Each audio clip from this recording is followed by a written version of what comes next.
اعوذ باللہ من الشیطان الرجیم، بسم اللہ الرحمن الرحیم۔ پیچھے جو ہے وہ ہم بات پڑھ چکے تھے نماز جنازہ کے بارے میں۔ اب یہاں سے اس فصل میں حضرت مصنف علیہ رحمہ جو ہے وہ زیارت قبور کے بارے میں بتا رہے ہیں۔ بتاتے ہیں کہ زیارت قبور مردارہ جائز است۔ قبر قبور یہ قبر کی جمع ہے، قبروں کی زیارت مردوں کے لیے جائز ہے، نہ زنارا، نہ کہ عورتوں کے لیے۔ وہ سنت آست کے در مقابر رفتہ، سنت یہ ہے کہ قبرستان میں جائے، یعنی جب بھی جائے نا، السلام علیکم یا اہل القبور من المسلمین والمؤمنین انتم لنا سلفن، کہ جب وہ جائے تو السلام علیکم یا اہل القبور کہے، جو مسلمان اور مومنین میں سے، انتم لنا سلفن، آپ ہم سے پہلے ہیں، ونحن لکم تبعن، اور ہم آپ کے بعد، وَإِنَّا إِن شَاءَ اللَّهُ بِكُمْ لاحقون،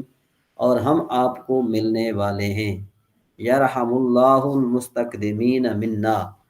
اللہ تبارک و تعالی رحم فرمائے جو ہم سے پہلے ہیں،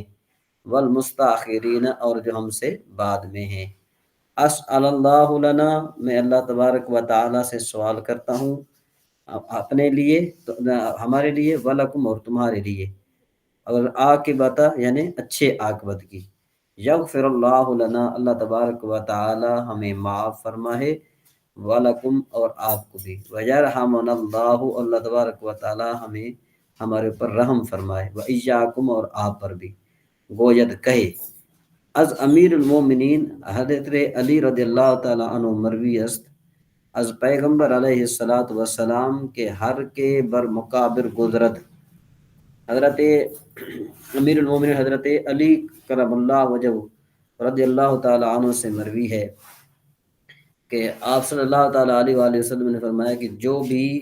قبرستان پر سے گزرے، قل هو اللہ احد 11 مرتبہ پڑھے،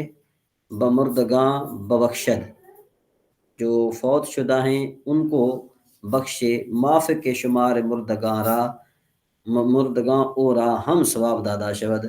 جتنے بھی قبرستان میں جو فوت شدہ ہیں نا، اس کی تعداد کے مطابق اس کو ثواب ملے گا۔ وہ از ابی ہریرہ مروی است، حضرت ابو ہریرہ رضی اللہ تعالیٰ عنہ سے مروی ہے، مرفوعاً مروی ہے کہ ہر کے فاتحہ و اخلاص و صورت تکاثر خواندہ، جو صورت اخلاص اور صورت تکاثر پڑھے برائے مردگاں فوت شدہ کے لیے، ثواب گرداند، اور ثواب ان کے حوالے کرے، ٹھیک ہے جی، برائے او شفیع باشند، تو مردگاں برائے او شفیع باشند، تو جو فوت شدہ ہیں وہ اس کے لیے شفاعت کرنے والے ہوں گے۔ اب آپ دیکھو یہ کتنا بڑا جو ہے ایک جو ہے نا وہ لکھ دیا کہ جو مردہ ہیں، اگر ہم ان کے لیے استغفار کرتے ہیں، یا ہم ان کے لیے قرآن پاک پڑھتے ہیں، یا ہم ان کے لیے دعا استغفار کرتے ہیں، جس طرح والدہ ہو گئی یا والد صاحب ہو گئے کسی کے ہیں، والدہ کی مزار پر کوئی بندہ جاتا ہے اور وہاں پر دعا کرتا ہے، اس کو ایثار ثواب کرتا ہے، تو وہ بھی ہمارے لیے شفاعت شفیع بن سکتی ہیں، شفیع بن سکتی ہیں۔ والد ہے تو بھی بن سکتا ہے، ہمارے دادا جان ہوں، یا جو بھی اس انسان کے جو رشتہ دار ہوں اور وہ نیک ہوں، تو وہ بھی اس کے شفیع کر سکتے ہیں، شفاعت کر سکتے ہیں۔ وہ حضرت انس رضی اللہ تعالیٰ عنہ مرفوعاً کہ ہر کے سورہ یاسین در مقابر بخواند، جو سورہ یاسین قبرستان میں پڑھے، آہاں را تخفیف کنند حق تعالی، تو اللہ تبارک و تعالی ان کے عذاب میں تخفیف کرتا ہے۔ وَإِن را ثواب بعدد آہا باشد، اور ان کو جو ہے نا، جو پڑھنے والا ہے نا، اس کو قبرستان میں جتنی قبریں ہوتی ہیں نا، اس کی تعداد کے مطابق اس کو ثواب ملتا ہے۔ مسئلہ، اکثر محققین برآنند کہ اگر کسے مردارہ ثواب نماز یا روزہ یا صدقہ یا دیگر عبادت مالی یا بدنی ببخشد میں رسد، کہتے ہیں اکثر محققین اس پر ہیں کہ اگر کوئی شخص مردہ کو نماز کا ثواب یا روزے کا ثواب یا صدقے کا ثواب یا دیگر مالی بدنی عبادتوں کا ثواب بخشے گا، پہنچ جاتا ہے۔ وہ مسئلہ، سجدہ کردن بسوئے قبور اولیاء و طواف قبور گرد قبور کردن و دعا از آہاں خواستن و نظر برائے آہاں قبول کردن حرام است، بلکہ چیز ہا ازاں بکفر میں رساند۔ پیغمبر صلی اللہ علیہ وسلم پر آہاں لعنت گفتہ و ازاں منع فرمود و گفتہ کہ قبر مرا بت نہ کنند۔ کہ مسئلہ یہ ہے کہ بھئی قبروں کی طرف سجدہ کرنا، یعنی انبیاء کرام کی ہوں یا اولیاء کرام کی ہوں، یا اس کے قبروں کے ارد گرد طواف کرنا اور دعا خود ان سے مانگنا، یعنی یہ عقیدہ ذہن میں رکھ کر مانگے کہ بھئی دینے والے یہی ہے جس طرح اللہ دیتا ہے، یعنی ان کو ذہن میں معبود مان کر یا ان کو جو ہے نا ذہن میں مالک مان کر، ہاں یہ اگر دعا مانگتا ہے کہ الہ العالمین ان اولیاء کاملین کے صدقے مجھے عطا فرما، تو یہ جائز ہے۔ ٹھیک ہے نا جی، کہتے ہیں کہ قبور کردن و دعا ازاں خواستن، اور دعا ان سے مانگنا اور نظر ان کے لیے ماننا یعنی قبول کرنا یہ حرام ہے، بلکہ بعض چیزیں تو اس کو کفر تک پہنچا دیتی ہیں۔ پیغمبر صلی اللہ تعالیٰ حضور نبی کریم صلی اللہ تعالیٰ علیہ وآلہ وسلم نے ان پر لعنت فرمائی ہے، وہ ازاں منع فرمود اور اس سے منع فرمایا ہے۔ وہ گفتہ کہ قبر مرا میری قبر کو، یہ قبر مرا اصل میں کیا تھا، من رہا تھا، میری قبر کو بت نہ بنائیں۔ کتاب الزکوٰۃ، زکوٰۃ کی کتاب۔ رکن دوم از ارکان اسلام زکوٰۃ است، دوسرا رکن اسلام کے ارکان میں سے زکوٰۃ ہے، چوں بعض قبائل عرب بعد وفات رسول صلی اللہ تعالیٰ علیہ وآلہ وسلم خواستند کے زکوٰۃ نہ دہند۔ کہتے ہیں کہ حضور نبی کریم صلی اللہ تعالیٰ علیہ وآلہ وسلم کی اس دنیا سے چلے جانے کے، ظاہری دنیا سے یعنی ظاہری پردہ پوشی کرنے کے بعد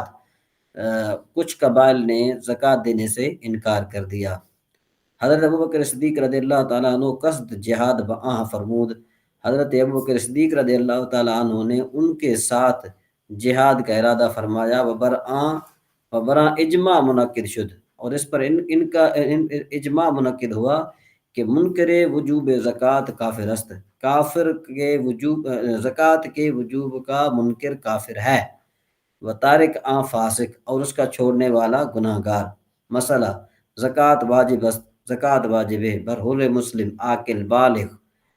بالغ پر کہ مالک نصاب باشد، نصاب کا مالک، و فارغ باشد، اور فارغ ہو آن نصاب از حوائج اصلیہ، وہ جو ہے نا کیا ہے کہ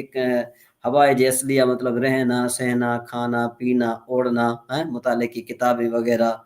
ظاہر بات ہے علماء کے پاس تو کتابیں بہت زیادہ ہیں نا، اگر تو وہ اس کے کام آ رہی ہیں تو پھر تو جو ہے نا کیا ہے کہ وہ روزانہ ان کا مطالعہ کرتا ہے، یا پھر کیا کہتے ہیں اس کو مسئلے وغیرہ ڈھونڈ کر لوگوں کی خدمت کر رہا ہے، تو ان پر جو ہے نا زکوٰۃ واجب نہیں ہے۔ وہ نامی باشد، اور وہ مال نامی ہو، نامی کا مطلب ہوتا ہے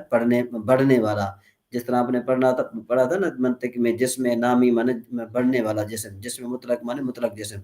اور بروے سال تمام شدہ، اور اس پر سال بھی گزرا ہو، گزشتہ باشد۔ مسئلہ اگر بعد مل کے نصاب پیش از تمام سال زکوٰۃ یک سال یا زکوٰۃ چند سال پیش ادا کرد ادا شود،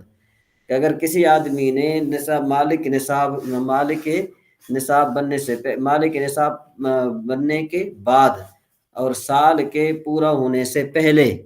ایک سال کی زکوٰۃ یا چند سال کی زکوٰۃ پیشگی اس نے ادا کر دی تو اس کی زکوٰۃ دینا جائز ہے۔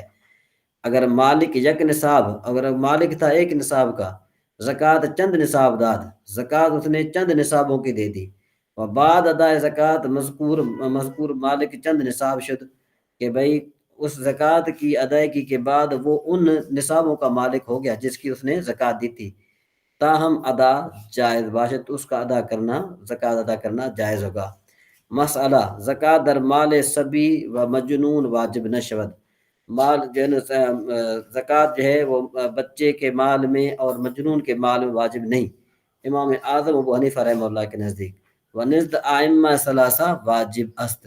حضرت اور ائمہ ثلاثہ کے نزدیک جو ہے وہ واجب ہے۔ والی از طرف او ادا کند، جو اس کا والی ہے نا وہ اس کی طرف سے ادا کرے گا۔ مسئلہ در مال زمار یعنی مالے کے گم شود باشد، گم شدہ باشد، یا در دریا افتادہ باشد، یا کسے غصب کردہ باشد، و براں شہود نباشند، یا در صحرا مدفون بود، وہ مکانش فراموش شدہ باشد این یا دین یا دین باشد بر کسے و مدیون منکر باشد و شہود بر آن باشد یا بادشاہ یا مانند آن یا کسے کے فریاد او نزد دیگر ممکن نہ باشد و مسادرہ گرفتہ باشد دری چنی مال زکوٰۃ واجب نیست۔ کہتے ہیں کہ بھئی چند بتا رہے ہیں، چند مال بتا رہے ہیں کہ بھئی نمبر ایک ایسا مال کہ جو گم ہو گیا ہو، یا وہ نمبر دو دریا میں گر گیا ہو، نمبر تین کہ کسی نے اس کو غصب کیا ہو، یعنی وہ ایک آدمی ہے بالفرض اس کے پاس نصاب مال تھا، اب سال پورا ہو گیا، اب وہ کہہ رہا ہے کہ بھئی مجھ سے غصب ہو گیا ہے اور اس پر کوئی شاہد بھی نہیں ہے، یعنی اس پر جو وہ یہ بات کر رہا ہے اس پر کوئی شاہد بھی نہیں ہے، یا در صحرا مدفون بود، یا اس نے وہ جنگل میں دفن کر دیا تھا، وہ مکانش فراموش بود اور اس کی جگہ بھول گیا ہے، ٹھیک ہے جی، یا دین باشد، یا اس کا جو ہے نا قرض ہو کسی دوسرے آدمی پر، اور جو مقروض ہے نا جو مدیون ہے وہ اس بات کا انکاری ہے اور اس پہ شاہد بھی نہیں ہے، ٹھیک ہے جی، یا بادشاہ یا مانند آن، یا بادشاہ یا اس کی مثل جو ہے نا اس کا کوئی فریاد سننے والا بھی نہیں ہے، ٹھیک ہے نا جی، وہ بمصادرہ گرفتار باشد، اس سے جو ہے نا کیا ہے کہ تاوان لیا جائے گا، دری چنی مال زکوٰۃ واجب نیست، اس پر زکوٰۃ واجب نہیں ہوگی، تو اگر این مال باز بدست آید، اور اگر یہ مال ہاتھ میں دوبارہ آئے بابت ایام گزشتہ زکوٰۃ واجب نہ شود، ایام گزشتہ کے بابت اس کے زکوٰۃ واجب نہیں ہوگی، وہ اگر دین باشد بر مقر، اور اگر جو ہے یہ دوسری صورت بتا رہے ہیں کہ اگر کسی آدمی پر اس کا قرض ہے اور وہ جو مقروض ہے وہ کیا کر رہا ہے، وہ اقرار بھی کر رہا ہے، ٹھیک ہے جی، یا اس پر جو ہے نا اس کے شاہد ہیں، یا در علم قاضی باشد، یا قاضی کے علم میں ہو، یا در خانہ مدفون باشد، یا گھر میں مدفون ہے لیکن اس کی جگہ وہ بھول گیا ہے، دری چنی مال، یعنی دنی چنی مال زکوٰۃ واجب وسط، کہ بھئی اس میں ان سب مالوں میں زکوٰۃ واجب ہوگی، بابت ایام گزشتہ نیز، گزشتہ ایام کے بابت بھی اس پر ہے وہ زکوٰۃ واجب ہو جائے گی۔ اس کے بعد یہ پھر انشاءاللہ وہ آگے نیا مسئلہ ہے، پھر انشاءاللہ جہاں سے انشاءاللہ ہم شروع کریں گے۔ آواز آ رہی ہے میری؟ جی مصعب کیا بولے آپ؟